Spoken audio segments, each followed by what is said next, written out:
보실 말씀은 마가복음 7장 24절에서 37절 말씀입니다. 신약성경 65페이지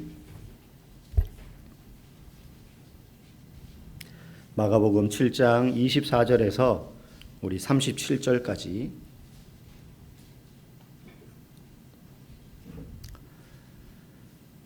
우리 한 절씩 교독하시고 37절은 같이 읽겠습니다.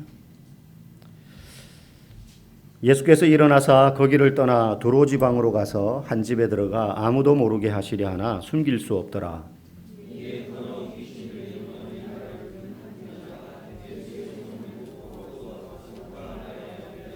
그 여자는 헬라인이요 스로보니게 족속이라 자기 딸에게서 귀신 쫓아내 주시기를 간구하거늘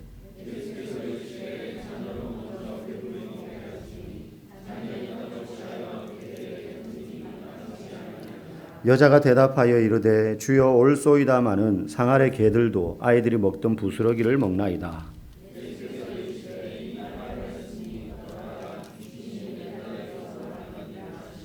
여자가 집에 돌아가 본즉 아이가 침상에 누웠고 귀신이 나갔더라.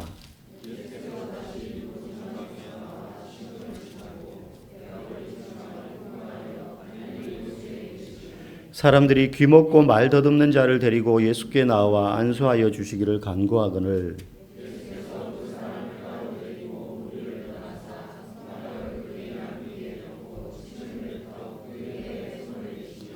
하늘을 우러러 탄식하시며 그에게 이르시되 에바다 하시니 이는 열리라는 뜻이라.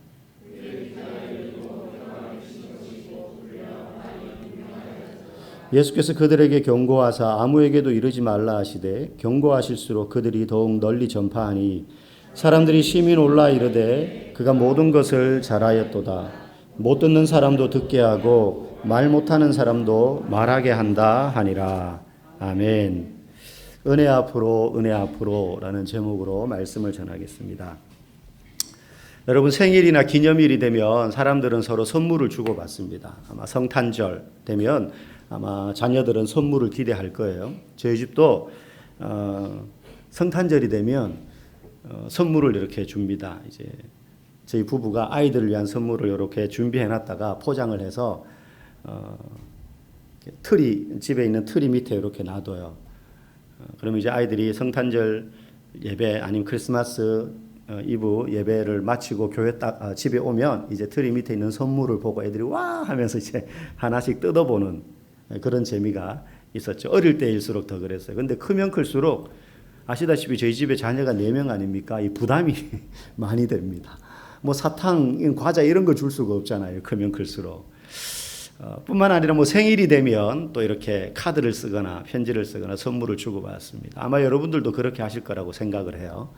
그러면 그때 우리의 마음에 기대감이라는 게 생깁니다. 내가 받고 싶은 선물. 저희는 이제 저희 가정은 좀 실용적인 걸 좋아해요. 그래서 너 뭐 필요하냐 이번 생일에. 그럼 나 뭐 필요해. 그러면 이제 염두에 뒀다가 그걸 사주거나 아니면 이제 물어보지는 않지만 얘한테 이게 있으면 좋겠다 싶은 것들을 이렇게 사서 선물을 주기도 합니다. 물론 뭐 아주 비싸고 이런 거는 줄 수가 없죠. 하지만 그게 비싸든 비싸지 않든 누구나 다 기대를 해요. 선물을 받을 것이라는 기대. 뜯으면서 뭔지 알면서도 뜯는 그 기대감이 또 있지 않습니까? 근데 그것처럼 성도도 신앙생활을 하면서 하나님께 어떤 기대를 가지고 신앙생활합니다. 나는 하나님께 아무것도 기대하는 바가 없어 라고 한다면 사실은 우리가 신앙생활할 때 그게 동기가 되기는 좀 어렵지 않습니까? 그죠? 하나님께 무언가를 기대하는 마음으로 우리가 지금 다 나와 있어요. 사람마다 다 내용은 다르지만. 근데 가장 기대하는 순간이 언제냐면 기도하는 순간이에요. 여러분 각자의 문제들이 다 있잖아요. 크고 작은. 뭐 그 문제들 중에는 내 힘으로 해결할 수 있을 것 같은 것도 있고 도저히 이거는 내 힘으로 해결할 수 없어. 그래서 기도하는 내용들이 있을 거예요. 근데 그렇게 기도할 때 우리는 하나님께 기대감을 가지고 기도하지 않습니까? 그래서 기대하며 기도하고 기다리라 뭐 이런 이제 말도 있잖아요. 기도할 때 성도는 하나님께 가장 기대를 해요. 무슨 기대합니까? 하나님이 내 기도를 들어주시기를. 언제인지 모르지만 또 어떤 방법으로인지 모르지만 하나님이 내 기도를 들어주시기를 기대합니다. 기대해요. 맞습니다. 하나님은 우리의 기도를 들으시는 분입니다. 여러분 가만히 생각해 보세요. 하나님이 우리의 기도를 들으시는 게 확실하나? 경험적으로 그걸 알 수도 있지만 저는 이런 생각이 한 번씩 들더라고요. 교회를 다니지 않는 사람들도 하다못해 돌에다가도 뭔가 기대하면서 기도해요.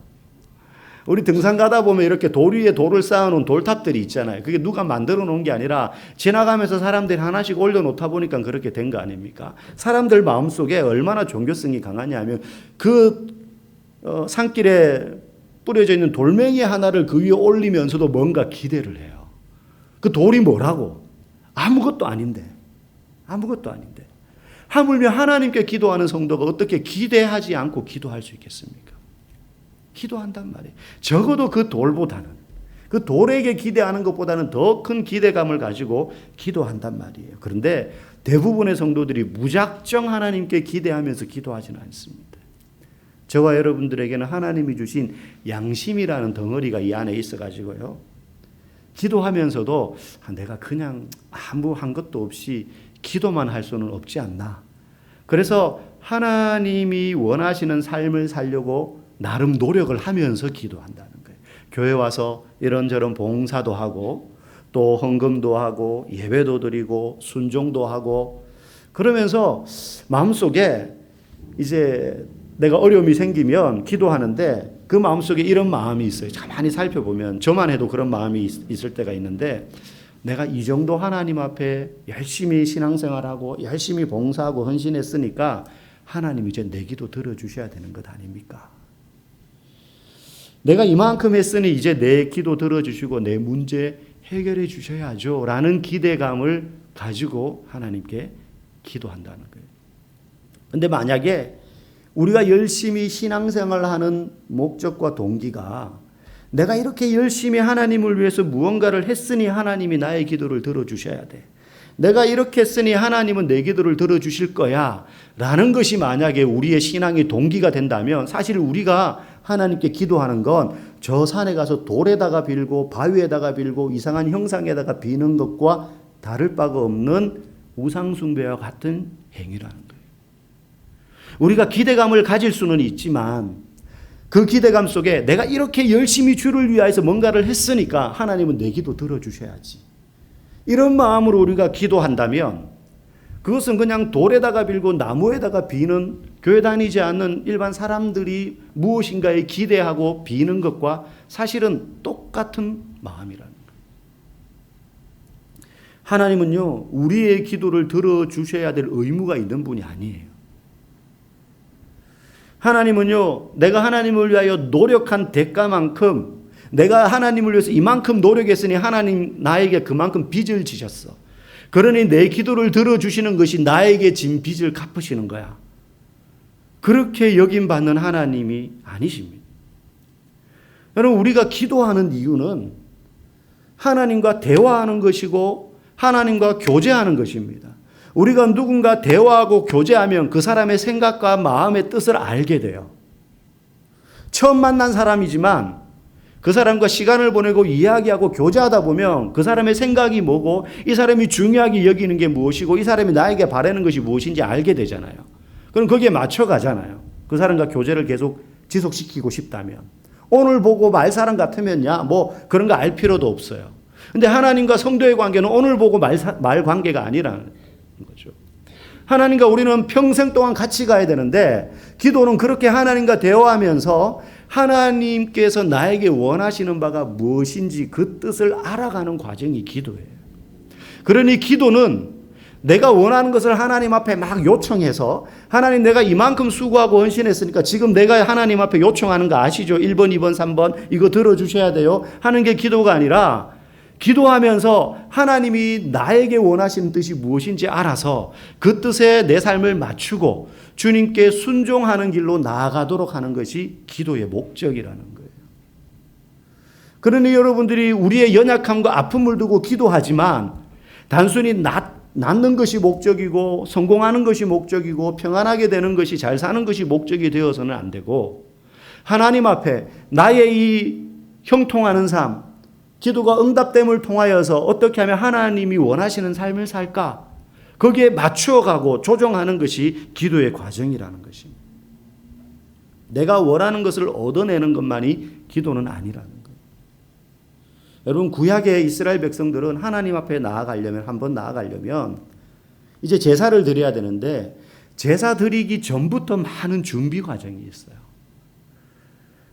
일반 성도들보다 레위인은 더 그랬고요. 레위인 중에서 제사장은 더 그랬어요. 제사장 중에 그 해에 대제사장으로 뽑힌 사람은 하나님 앞에 한번 나아가려면 대제사장쯤 되니까 하나님보다 일반 성도들보다는 훨씬 더 가까우니까 편하게 나아갈 수 있겠지. 그렇지 않아요. 대제사장은 지성소 안으로 들어갈 수 있는 유일한 사람이었기 때문에 하나님 일반 백성들보다 훨씬 더 엄격하고 거룩하게 준비했어야 돼요. 대속죄일 날 지성소 안에 한번 들어가려면요, 이미 일주일 전에 대제사장은 무리 중에서 떨어져서 혼자 일주일 동안 홀로 금식하면서 사람들과 만나지 않아요. 그리고도 지성소 안에 들어갈 때 한번 들어갔다 나올 때마다 목욕 재개를 하고 세마포 옷을 새로 갈아입고 들어가요. 그리고 그렇게 제사 드리기 전에, 백성들을 위하여 제사 드리기 전에 자기 자신을 위하여 먼저 또 제사를 드렸어야 돼요. 그래야 겨우 지성소 안에 들어갈 수 있었어요. 하나님 만나러 가는 것이었어요. 하지만 지금 저와 여러분은 예수님이 십자가에서 죽으신 덕분에 그런 모든 절차와 율법의 과정을 무시하고 뛰어넘고 하나님 앞에 누구라도 나갈 수 있게 되었어요. 그렇지만 그렇다고 해서 우리가 하나님께 나가서 언제라도 기도할 수 있는 그것이 그저 내 권리인 양 하나님께 청구서를 내밀고는 빚쟁이처럼 하나님 내가 주를 위하여 이만큼 이제까지 수고했으니 이거 들어주셔야 됩니다 라고 요구할 수 있게 된 것은 절대 아니라는 거예요. 우리는 쉽게 하나님 앞에 나갈 수 있게 되었지만 쉽게 하나님 앞에 땅땅 하나님 뭐 하십니까? 시간 질질 끌지 마시고 빨리 들어주세요. 그렇게 할 수 있는 권리가 우리에게 있는 것이 아니라는 거예요. 여전히 우리는 하나님께 기도할 수 있게 된 것은 특별한 하나님의 은혜 때문이라는 사실을 여러분 잊어서는 안 됩니다. 우리가 하나님 앞에 나아가 기도할 수 있는 것 자체가 내가 수고해서 얻은 획득한 권리가 아니라 오로지 하나님의 은혜 때문이라는 것을 잊어서는 안 돼요. 여러분 하나님의 은혜가 아니면 기도하고 싶어도 못해요. 제가 임종 직전에 있는 분들을 이렇게 몇 번 만나봤는데 제 친구 아버님이 그런 분이셨어요. 제가 임종하는 순간은 못 봤지만 이제 지방에 계셨기 때문에 친구를 통해서 그 얘기를 들었는데 제가 이제 그분의 아들과 저가 이제 어릴 때부터 친구여서 서로 잘 압니다. 부모님끼리도 알고 또 뭐 자주 왕래도 하고. 근데 그분 예수를 믿지 않아요. 제가 이미 고등학교 때부터 그 집에 놀러 갈 때마다 이제 친구 만나러 아버님 교회 다니셔야죠. 다 다녀요 그 집에. 처갓집도 다 다니고요. 하여튼 자녀들 아내들도 다 다니는데 그분 혼자 안 다녀요. 근데 그 집이 엄청 센 분이에요. 자수성가해서 사업을 하시는데 갈 때마다 교회 다니시라고. 물론 이제 저는 학생이었고 아들 친구니까 뭐 진지하게 어른 붙잡고 그렇게 전도를 못했죠. 지나가면로 아버님만 나오면 이 가정이 온전히 예수 믿는 것 아닙니까? 도영이랑 교영이 나오는데 아버님도 나오셔야죠. 이제 친구 이름 팔아서 전도를 해도 뭐 그냥 아예 거부하는 사람이면 오히려 괜찮은데 그냥 허허허 하면서 넘어가는 분들이 진짜 즐겨요. 그러니까 이분이 항상 그때마다 무슨 얘기를 하느냐 하면 제가 이제 그때 신학을 하겠거니 하고 이렇게 얘기를 이렇게 사람들이 주변의 사람들이 알았을 때거든요. 고3 때. 그러면 그분이 병대니가 목사 되면 내가 교회 나갈게. 그냥 농담이죠. 그분은 진지하게 이야기하신 게 아니었어요. 그냥 그러고 넘어가시는 분이셨어요. 제가 목사가 됐거든요. 아버님 교회 나가셔야죠. 안 나갔어요. 때가 되면 나가. 나는 교회는 안 나가지만 한 발은 거의 교회에 걸쳐요. 왜냐하면 그분 처남이 목사님이고 뭐 처가댁이 다 몇 대째 예수 믿는 집이고 그러니 나도 반은 구원받은 사람이야. 이런 식으로 이제 이야기를 하는 분이셨어요. 그러니까 소위 아내 치맛자락 붙잡고 나는 천국 간다라는 불확실한 믿음 아닌 믿음을 가지고 계신 분이셨어요. 근데 그분이 암에 걸렸어요. 제가 나중에 이제 뭐 여기서 이쪽에서 목회를 하고 있었고 그 이제 고향교회 그 아내분이 이제 권사님이시니까 성도들 여전도회 또 목사님도 가셔서 병상에서 여러 번 전도했어요. 예수 믿어야 된다. 예수 믿어야 된다. 근데 이제 급속도로 진행이 돼가지고 정말 한두 달 사이에 이제 병원에서 이제 며칠 남았다. 그런 판정을 받으신 거예요. 근데요, 사람이 배가 빵빵하게 부른데 온몸은 뱃싹 마르고 몸은 노란 물감 칠한 거면서 간암 걸리면 그렇거든요. 한 2주, 3주 남으면 배만 볼록하고 뱃싹 말라가지고 몸이 노래요. 완전히 해골. 그 상태로 누워있는데 목사님이 가셔서 귀에다 대고 예수님 영접하라고. 내 기도, 내가 하는 기도 따라하라고. 안 따라요. 못 따라요. 그리고는 결국 그렇게 돌아가셨어요. 그분이 입버릇처럼 이야기했던 게 때가 되면 나 간다. 내가 뭐 발이 없나 손이 없나 내가 가고 싶으면 언제라도 가. 아닙니다. 예수 믿는 것도 은혜로 되는 것이고 기도하는 성도가 기도하는 것도요 은혜로 되는 것이에요. 그분은 그렇게 돌아가셨어요. 여러분 우리가 하나님 앞에 나아가 오늘날 기도할 수 있는 것도 하나님의 은혜 때문이지 내가 수고한 대가로 얻는 권리가 아니라는 거 여러분 꼭 기억하시기 바랍니다. 그런 의미에서 오늘 본문에 등장하는 이 여인은 이 사실을 정확히 알고 예수님 앞에 나옵니다. 오늘 본문에 소개된 수로보니게 여인, 수로보니게는 이제 그 수리아 지역에 있는 동네 이름이에요. 오늘 본문에는 두로라고 되어 있는데 두로 지역, 이 지역은 유대 지역이 아닙니다. 유대와 경계가 딱 붙어 있지만 이방인 지역이에요. 그러니까 이 여인은 유대인이 아니라 이방인 여인입니다. 이 여인이 예수님께 왜 찾아왔느냐? 자기 딸에게 귀신이 들어갔다는 거예요. 이 귀신 들린 딸을 고쳐달라는 겁니다. 아마 예수님께 오기 전에 수많은 사람들에게 이런 요청을 했을 것입니다. 소위 용하다는 사람들 찾아갔겠죠. 근데 소용이 없었어요. 그래서 예수님이 자기 지역 두로 지역에 왔다는 소식을 듣고 이 여인이 지금 예수님 앞에 찾아왔어요. 아까 말씀드린 것처럼 두로라는 지역은 유대 지역은 아니지만 유대 땅과 가깝게 붙어 있었기 때문에 유대인들과의 왕래나 접촉이 많았었고 그래서 이 여인은 분명히 유대인들의 율법적인 관습과 전통에 대해서 어느 정도 알고 있었을 것입니다. 그래서 이방인이요 귀신 들린 딸을 둔 이 여인이 그리고 신분이 높은 것도 아니에요.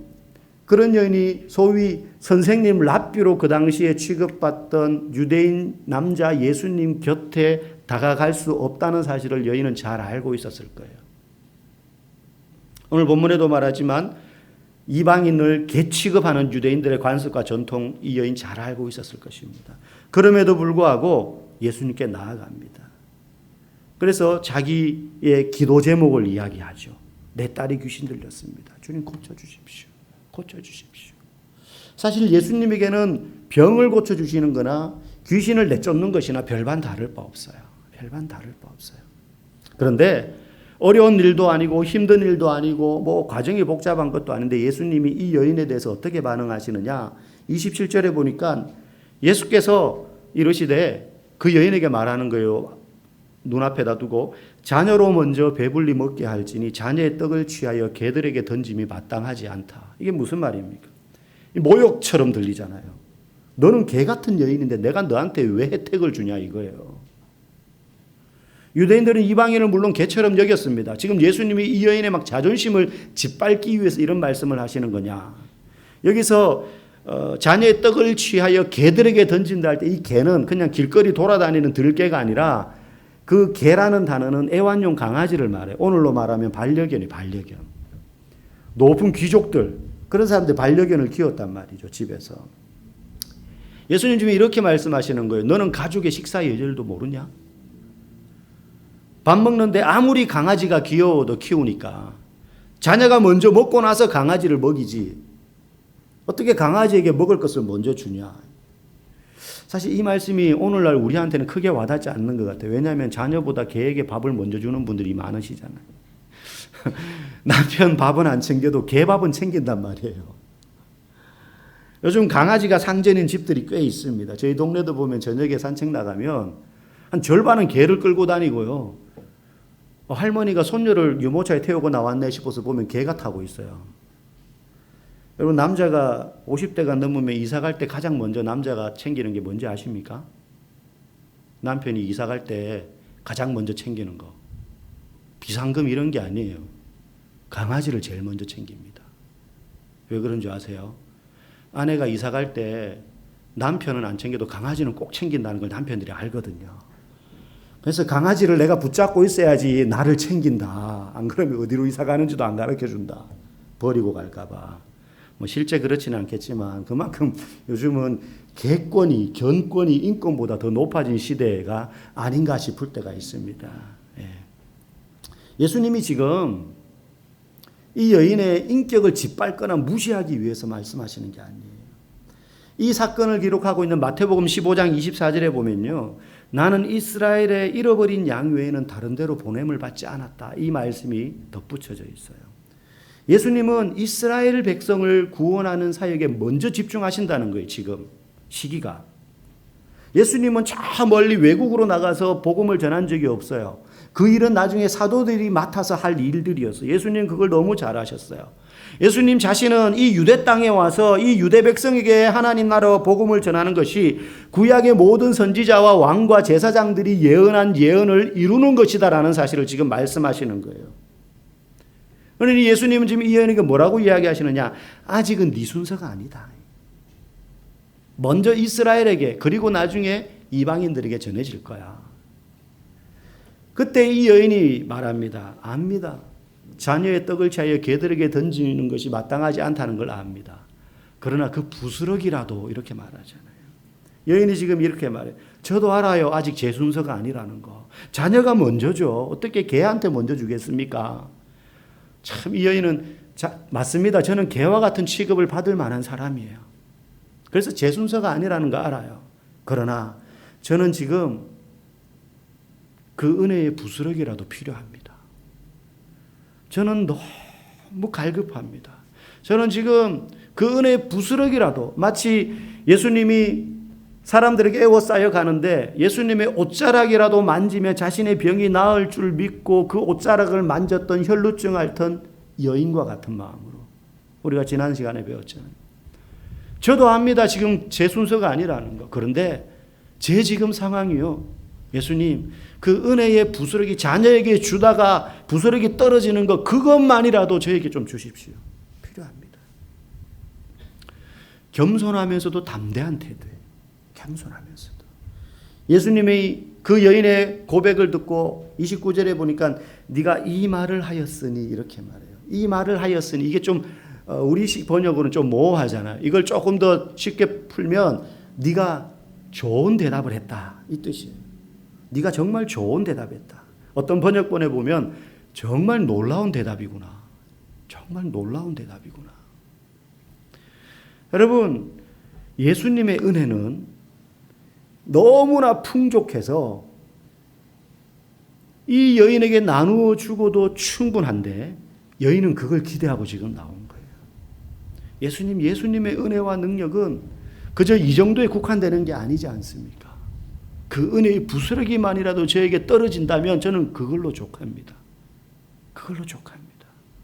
그래서 여인은 자신은 이 은혜를 받을 만한 자격이 없는 줄 알지만 권리도 아니고 예수님 저 고쳐주셔야죠. 저처럼 힘없고 가난한 여인 이 기도의 내용 예수님 들어주셔야 되는 것 아닙니까? 그렇게 요구하는 것이 아니라 자신은 이 은혜를 누릴 만한 자격이 없는 줄 알지만 자신의 자격 없음보다 예수님의 은혜가 더 크다는 사실을 알고 나오는 거예요. 여러분 우리 가운데 예수님의 은혜가 저는 요 정도만 있으면 돼요 하는 사람 아무도 없어요. 우리는 예수님의 은혜가 충만하게 필요합니다. 우리는 그렇게 자격 없는 사람들이에요. 자격 없는 사람들이에요. 예수님의 은혜는 우리의 무능함과 자격 없음, 우리의 모든 과거의 아픔과 실패와 절망과 이 낙심 어린 상황을 다 채우고도 남을 만큼 풍성하다는 사실을 여러분 기억하십시오. 여러분 삶에 지금 어떤 아픔들이 있지 않아요? 간절한 기대를 가지고 기도하는 기도의 제목들이 있지 않아요? 가끔 그런 생각을 하시는 분들을 봤어요. 이 땅에 이렇게 많은 사람들이 예수님께 기도 들어달라고 기도하는데 예수님 이거 너무 힘들지 않을까? 이거 어떻게 다 들어주시지? 그중에 내 기도를 기억이나 하실까? 내 기도 들어준다고 다른 사람 기도 들어주지 못하시면 어떡하지? 뭐 선한 마음이죠. 예수님의 은혜는 그 정도가 아니에요. 누구라도 그 은혜의 풍성함을 알고 나아가면 그 은혜의 부스러기만 누려도 우리에겐 충분합니다. 여러분 나 자신의 연약함과 죄악 때문에 감히 예수님께 어떤 기대와 요청을 할 수도 없는 망할 수밖에 없는 죄인인 줄을 지금 알지만 그럼에도 불구하고 측량할 수 없는 이 주님의 은혜의 풍성함과 무한하신 자비 앞에 나가기만 하면 내가 구원받을 수 있을 것 같아. 내 삶에 이런 문제가 해결될 거야라는 기대를 가진 사람이라야 주님 앞에 나아가는 거예요. 예수 믿으라고 하는데 까짓 거 뭐 예수 믿느니 내 돈을 믿지, 내 실력을 믿지, 내가 이때까지 자수성가하면서 뭐 어떤 어려움도 다 헤쳐나고 아무도 내게 도움 주지 않아도 내 힘으로 여기까지 왔는데 보이지도 않는 내가 알지도 못하는 예수님을 왜 믿어? 이런 마음은요, 예수님께 나올 수 없어요. 내가 이 정도 했으니까 들어주셔야죠.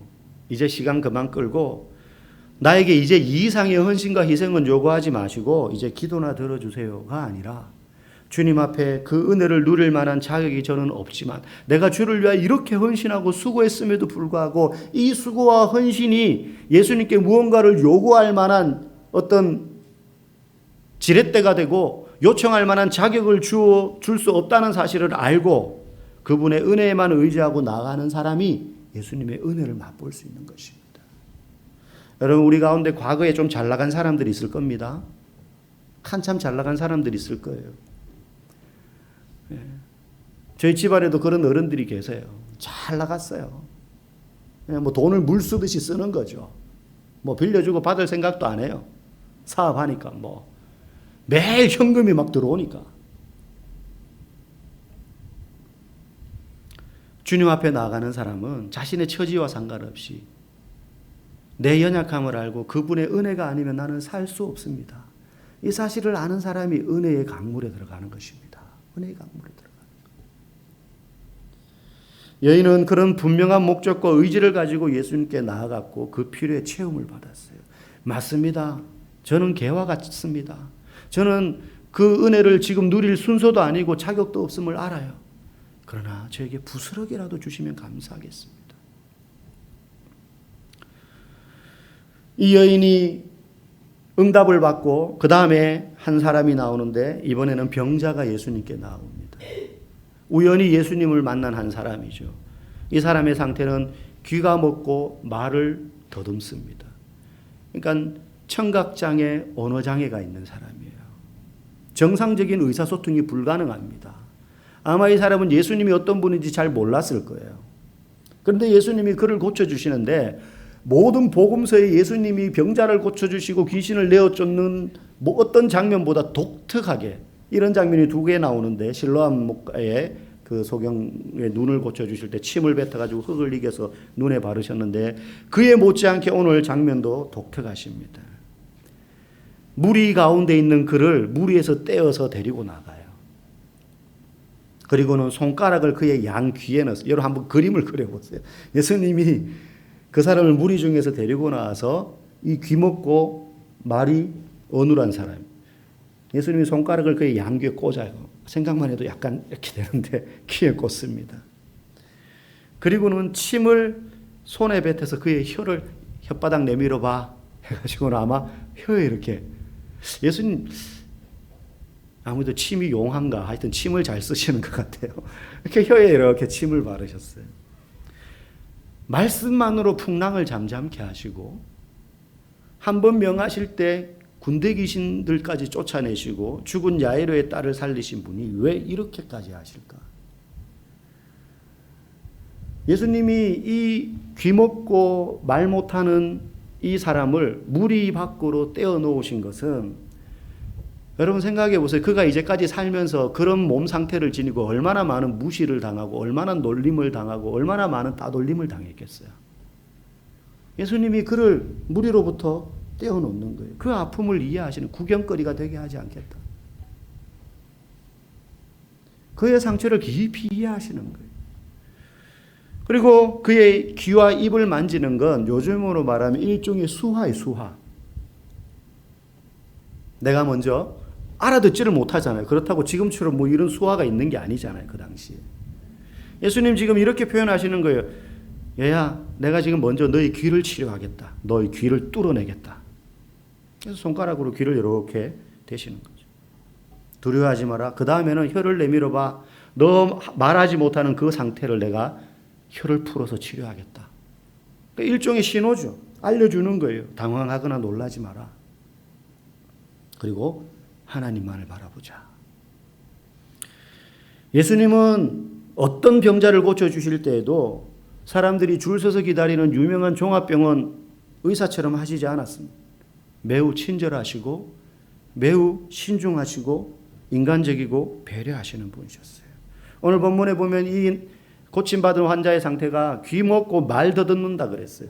귀 먹고 말 더듬는다라는 이 헬라어 단어가 성경 전체에 구약에 한 번, 신약에 한 번 이렇게 딱 두 번 나와요. 이 똑같은 단어가. 이사야 35장 4절에서 6절에 보면 이런 예언이 나옵니다. 겁내는 자들에게 이르기를 굳세어라 두려워하지 말라. 보라 너희 하나님이 오사 보복하시며 갚아주실 것이라. 하나님이 오사 너희를 구원하시리라. 그때에 맹인의 눈이 밝을 것이며 못 듣는 사람의 귀가 열릴 것이며 그때에 저는 자는 사슴같이 뛸 것이며 말 못하는 자의 혀는 노래하리니. 이 이사야 35장 5절 6절에 나오는 못 듣는 사람의 귀가 열리고 그리고 말 못하는 자의 혀는 노래한다 할 때 이 표현이 오늘 본문에 나오는 귀 먹고 말 더듬는다라는 단어를 똑같이 쓰고 있어요.